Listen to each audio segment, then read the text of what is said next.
다음에 여호수아 8장 1절부터 4절까지 말씀 이어서 보겠습니다. 제가 먼저 읽겠습니다. 여호와께서 여호수아에게 이르시되 두려워하지 말라 놀라지 말라 군사를 다 거느리고 일어나 아이로 올라가라. 보라 내가 아이 왕과 그의 백성과 그의 성읍과 그의 땅을 다 내 손에 넘겨주었으니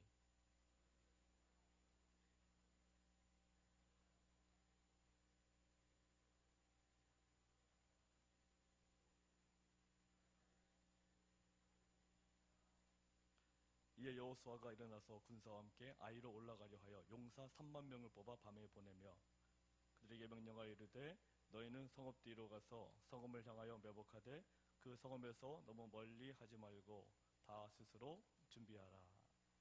아멘.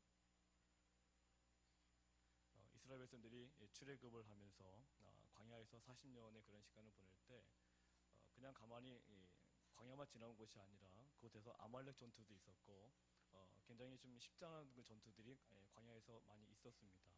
이스라엘 백성들이 그런 소문들을 가나안 땅 백성들이 모를 리가 없는 거죠. 분명히 가나안 땅 백성들도 이스라엘 백성들이 참 두려운 민족이다. 저 친구들과 싸우면 전쟁에서 우리도 승리할 수 없다는 그런 것들 분명히 가지고 있었을 것입니다. 근데 이스라엘은 우리가 알다시피 아무것도 준비되는 게 없는 민족이거든요. 오직 하나님만을 의지하면서 하나님의 방법대로만 광야를 지나왔던 그런 민족인데 마찬가지로 우리가 어제 그제 말씀을 살펴보았지만 이 여리고성이라고 하는 것 도저히 이스라엘 백성들이 가지고 있는 힘과 능력이나 장비를 가지고서는 도저히 정복할 수 없는 성이 바로 여리고성이다 라고 우리가 말씀을 보지 않았습니까? 근데 하나님께서 이스라엘 백성들에게 아무것도 준비된 것이 없는데 오직 이스라엘 백성들에게 무엇을 명령하셨다고 말씀했다고 그랬죠? 오직 침묵을 하나님께서 명령하셨죠. 내가 가진 것이 없다고 불평하고 불만을 할지를 말고 침묵하라는 것입니다. 침묵하면서 하나님이 우리 그 이스라엘 백성들에게 명령하신 거죠. 그 명령이 무엇입니까? 여리고성을 매일 한 바퀴씩 돌고 마지막 날에만 7바퀴를 돌라는 것이죠. 한번 상상을 한번 해보십시오. 지금 여리고성 군사들이 다 성에서 지키고 있는데 이스라엘 백성들이 매일 한 바퀴씩 이렇게 돌고 있습니다. 그것도 아무 소리 없이 조용히 한 바퀴를 돌고 있습니다. 아마 제가 여기 여리고성 군사라고 한다 그러면 굉장히 마음이 오히려 불안했을 것 같아요. 차라리 쳐들어오든지 뭐 하면 오히려 공격을 하겠는데 가만히 조용히 성 가만히 돌기만 하니까 얼마나 마음속에 두려움이 생기겠습니까? 그러니까 마지막에 이 여리고성이 왜 무너졌느냐? 하나님께서 그 여리고성을 철저하게 무너뜨리고 난 다음에 그 여리고성에 있는 군사들은 다 훈련된 군사들 아니겠습니까? 칼싸움이라든가 창싸움에 능한 사람들인데 근데 여리고성이 무너지자마자 이스라엘 백성들이 들어갔을 때 전부 다 한 칸이 다 죽었다고 그랬거든요. 그것은 그 정도로 여리고 군사의 마음들이 이스라엘 백성들의 그 모습 가운데 하나님이 주신 마음을 통해서 두려움에 가득했다는 것입니다. 한번 따라해 보실까요? 아무리 크더라도 두려움이 가득하면 조그만 것에도 지금합니다. 여리고성이 아무리 크다 하더라도 그 성에 있는 군사들 그렇게 힘이 있고 능력이 있고 준비가 잘 돼 있다 하더라도요. 그 마음속에 두려움을 간직하고 있으니까 이스라엘 백성들 밖에서 뱅뱅 돌고 있으니까 그냥 순식간에 두려움에 쌓여서 그냥 어찌할 바를 모르게 되는 거죠. 하나님은 그런 그 시민적인 전술을 이 여호수아에게 주셔서 시민적인 방법으로 여리고성을 무너뜨리도록 그렇게 지혜를 주신 것입니다. 그래서 여리고성을 정복했을 때 이스라엘 백성들은 사상자 하나도 나오지 않았고 죽은 사람도 한 명도 없습니다.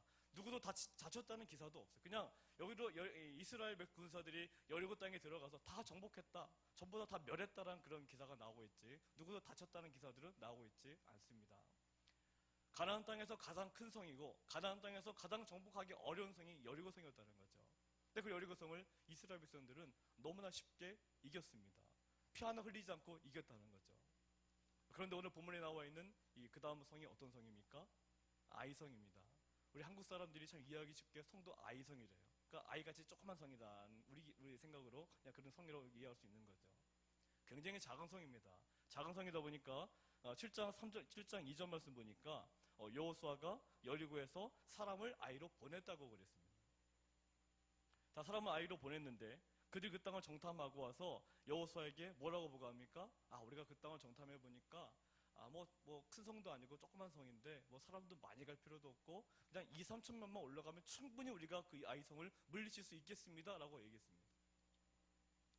그런데 우리가 여리고성을 정복할 때하고 아이성에 나아갈 때하고 이스라엘 백성들이나 여호수아에게 있어서 가장 구별되는 차이점이 있습니다.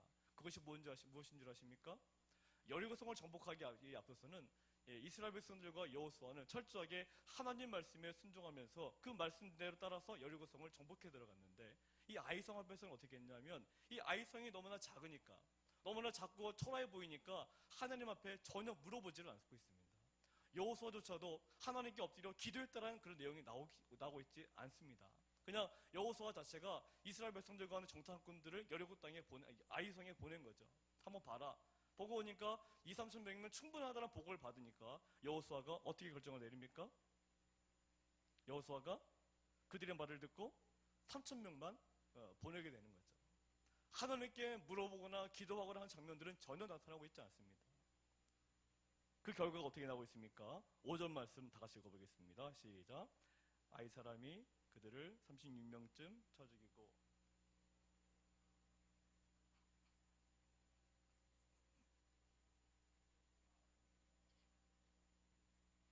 여리고성을 싸움에 들어갔을 때에는 이스라엘 백성들의 사상자가 있다는 기록 자체가 없습니다. 그런데 이 아이성과 같이 작고 초라하고 정말로 볼작것 없어 보이는 이 아이성 전투에서는 오히려 36명이나 죽었다는 거죠. 굉장한 사건 아니겠습니까?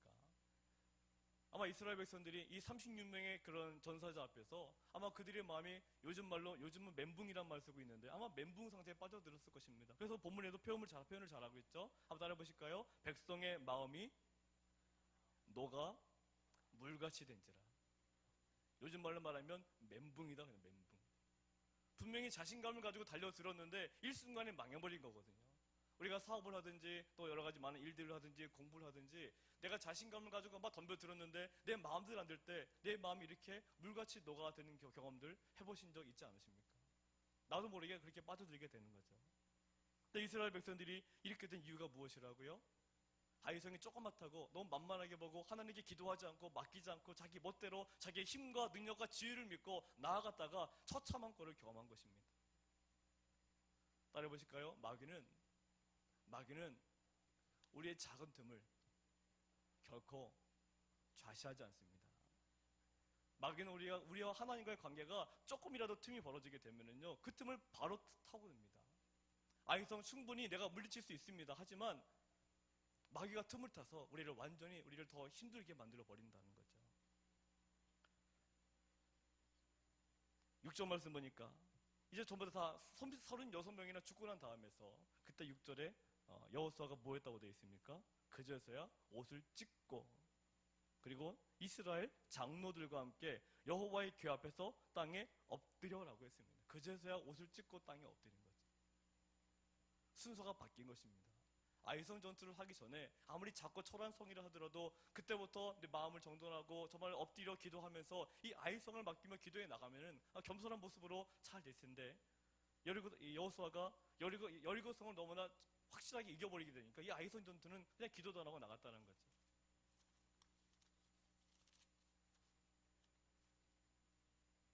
그래서 7절 말씀에 여호수아가 뭐라고 고백합니까?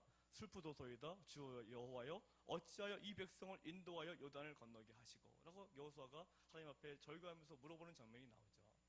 근데 쭉 보니까 11절 말씀에 보니까 하나님께서 그 대답을 주고 계시잖아요. 한번 11절 같이 읽어보겠습니다. 이스라엘이 범죄하여 내가 그들에게 명령한 나의 언약을 어겼으며 또한 그들이 온전히 바친 물건을 가져가고 도둑질하며 속이고 그것을 그들의 물건들 가운데에 두었느니라. 자, 이 사건은 오늘 본문 7장 1절에 나와 있는 그런 얘기죠. 아간이라는 사람이 분명히 하나님께서 여리고성을 정복한 다음에 그 전리품들을 취하지 말라고 했는데 이 아간이라고 하는 이제 한 명의 사람이 그 전리품들을 취했다는 거 아니겠습니까? 여호수아가 아무리 능력의 지도자라 하더라도 하나님께 기도하지 않냐면 영적인 분별의 은사가 사라지는 것입니다. 분명히 자기 백성 가운데 하나님의 말씀을 어긴 사람이 분명히 있었음에도 불구하고 여호수아는 전혀 눈치를 채고 있지 못했다는 거죠. 그것은 바로 기도하지 않았기 때문입니다. 만약에 여호수아가 아이성 전투하기에 앞서서 엎드려 기도하면서 하나님께 맡겼다면 하나님께서 먼저 이 이야기를 먼저 해주셨을 것입니다. 지금 아이성으로 올라가지 마라. 지금 여리고성 가운데 내 명령을 듣지 않은 아간이 있으니까 올라가지 마라. 분명히 하나님께서 먼저 말씀을 해주셨을 것입니다. 근데 여호수아는 전혀 기도하지 않다 보니까 아무런 방비 없이 전혀 이유도 없이 자기도 알게 모르게 그 일 가운데 이렇게 엄청난 그런 손실과 그런 피해들을 경험하게 되는 것입니다. 우리는 또한 이 아간의 이 모습을 보면서 또한 생각할 수 있는 게 있는데요. 그것은 뭐냐면 우리가 하나님 앞에 놀라운 축복을 받기 위해서는 우리 한 사람의 모습들이 굉장히 중요하다는 것입니다. 나 혼자만 축복을 받는 것이 아니라 우리가 광주 동산교회에 다닌다 그러면 하나님께서 우리를 광주 동산교회의 공동체로 모여주셨다는 것은 이 광주 동산교회를 통해서 복을 주시려는 거거든요. 하나님은 만복의 하나님이시고 우리 이 땅 가운데 거하면서 놀라운 복을 받아 누리기를 원하시는데 특별히 이 광주 동산교회를 통해서 우리 모든 성도들이 복을 누리는 것입니다. 그런데 이 광주 동산교회를 통해서 복을 누려야 하는데 바로 이 아간과 같은 그 한 사람이 있게 된다면 그 복을 누리지 못하게 된다는 거죠. 요즘 신앙생활 하면서 그런 생각들을 많이 합니다. 한번 나 한 명쯤이야 괜찮겠지. 나 한 명쯤이야 상관없겠지. 제가 전에 몸이 좀 안 좋았던 적이 있었는데 좀 이렇게 장염에 걸린 적이 있었는데요. 근데 그때 뭐 계속 굶다가 뭐 괜찮은 것 같아가지고 좀 빵이나 이런 것도 주워 먹은 적이 있어요. 근데 의사는 절대로 아무것도 먹지 말라고 그랬거든요. 물만 먹으라 그랬는데 괜찮은 것 같아서 한번 먹어본 적이 있습니다. 그랬더니 바로 그날 저녁에 바로 응급실에 간 적이 있어요. 의사 시키는 대로 아무것도 안 먹으면 되는데 내가 내 몸을 판단해 볼 때 뭐 괜찮아 보이니까 뭐 생각 없이 그냥 빵 먹고 뭐 떡 먹고 그러다 몸에 더 탈이 나게 된 거죠. 우리는 생각을 할 때 우리 생각을 가지고 너무나 그게 쉽고 안일하게 생각하는 경우가 많다는 것입니다. 이 정도면 괜찮겠지. 이 정도면은 괜찮겠지. 뭐 나 하나 이런다고 우리 교회 뭐 잘 안 되는 거 없겠지.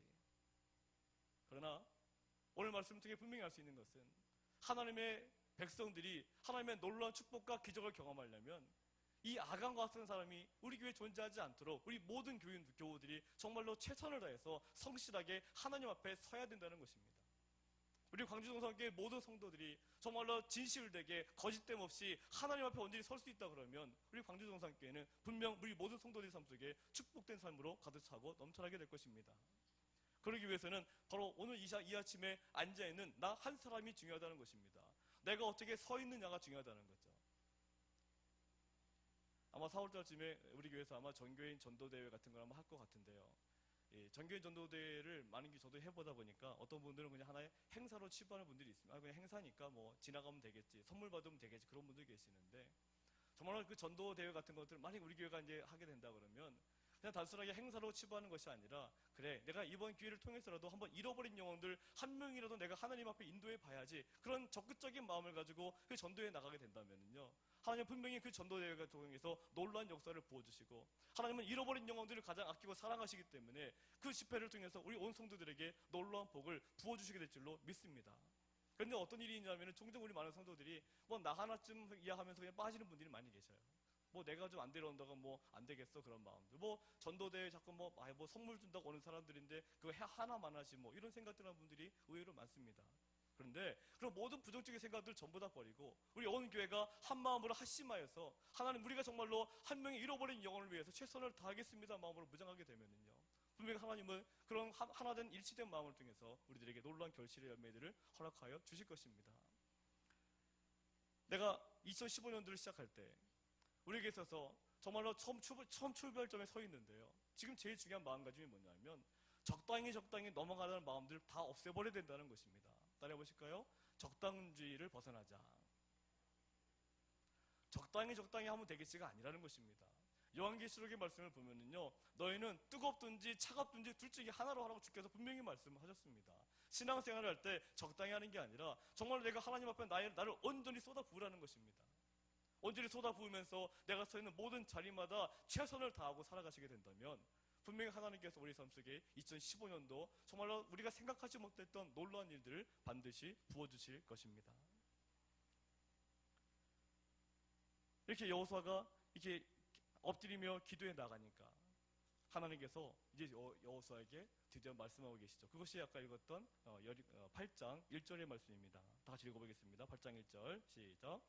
여호와께서 여호수아에게 이르시되 두려워하지 말라 놀라지 말라 군사를 다 거느리고 일어나 아이로 올라가라. 보라 내가 아이 왕과 그의 백성과 그의 성읍과 그의 땅을 다 내 손에 넘겨 주었으니.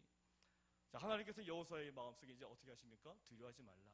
아까 7장 5절 말씀에 백성의 마음이 물같이 녹았다라고 하지 않았습니까? 굉장히 두려움 속에 쌓여 있었는데 이제 하나님만을 바라보니까 하나님이 여호수아에게 말씀하시는 겁니다. 두려워할 필요 없다. 이제 진짜 내가 함께 할 거니까 아까는 너희끼리 멋대로 하다가 졌지만 지금은 내가 함께 할 거니까 전혀 두려워할 것이 없다라고 말씀하시는 거죠. 근데 또 다른 방법이 있습니다. 여리고성 싸움할 때는 그냥 침묵함으로 성만 돌라고 했는데 아이성 전쟁에서는 하나님이 뭐라고 말씀하시냐면 군사를 전부 다 거느리라는 거예요.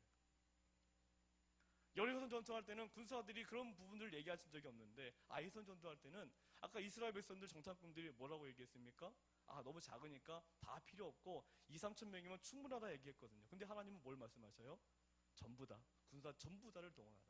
그 전부 다가 여기 보기 몇 명 나와 있습니까? 3절 보니까 용사 3만 명을 뽑았다 이렇게 나와 있죠. 우리가 하나님의 일을 하고 세상을 살아갈 때 우리는 조그만 일이라 하더라도 결코 소홀히 여기서는 안 된다는 것입니다. 작은 일이라도 내가 가진 모든 것을 쏟아부을 수 있을 때 거기서 하나님의 능력이 나타나는 것입니다. 근데 우리들은 보통 큰 일은 내가 가진 모든 것들을 전부 다 쏟아붓는데 조그만 일들은 나를 조금만 쓰는 그런 경향이 굉장히 많은 거죠. 교회 사역도 마찬가지인데요. 뭐 크게 보이는 일들은 나를 온전히 막 헌신한 분들이 많은데 정말 남들이 보기에는 별로 가치없게 보인다는 그런 일에는요 별로 모습이 보이지 않는 분들이 있어요. 근데 하나님은 지극히 작은 일이라도 그 작은 일 가운데 나를 온전히 쏟아붓는 자를 사용하시고 그분들을 통해서 놀라운 축복을 주신다는 사실을 기억하셔야 됩니다. 따라해 보실까요? 작은 일에 충성할 때 하나님의 기적이 나에게 임합니다. 아무리 지극히 작은 일을 하더라도 내가 가진 모든 능력을, 모든 능력과 에너지를 전부 다 쏟아부으라는 것입니다. 근데 우리들은 조금만 작으면 안 그러잖아요. 뭐 이 정도면 조금 뭐 조절하겠지 그러지 않습니까?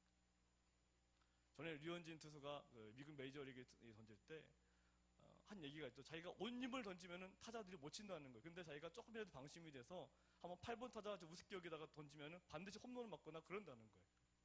방심하면 진다는 거죠. 작은 일, 조그만 일을 하더라도 우리가 2015년도 살아갈 때에는 아무리 작은 일이라 하더라도 철저하게 주님께 맡기면서 내가 가진 것들을 철저히 쏟아부으며 헌신할 수 있을 때 반드시 우리 모두가 하나님 주시는 놀라운 기적 가운데에 축복된 삶을 반드시 누리게 될 것입니다.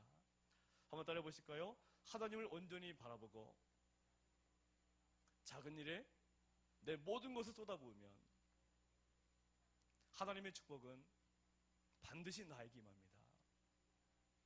믿으십니까?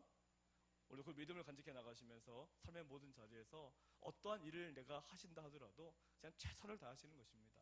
우리 뭐 여자분들 난 맨날 집에서 밥이 나오고 빨래 나오고 설거지 하냐 이게 아니라 내가 밥을 하는 걸 통해서 나의 남편이 이 밥을 통해서 그 마음에 뭐 힘을 얻고 능력을 얻고 사랑을 받는다면 그런 마음을 가지고 오히려 더 큰 사랑을 가지고 밥을 준비하고 설거지를 하고 빨래하는 이런 모습들을 가지고 하나님은 귀하게 보신다는 것입니다.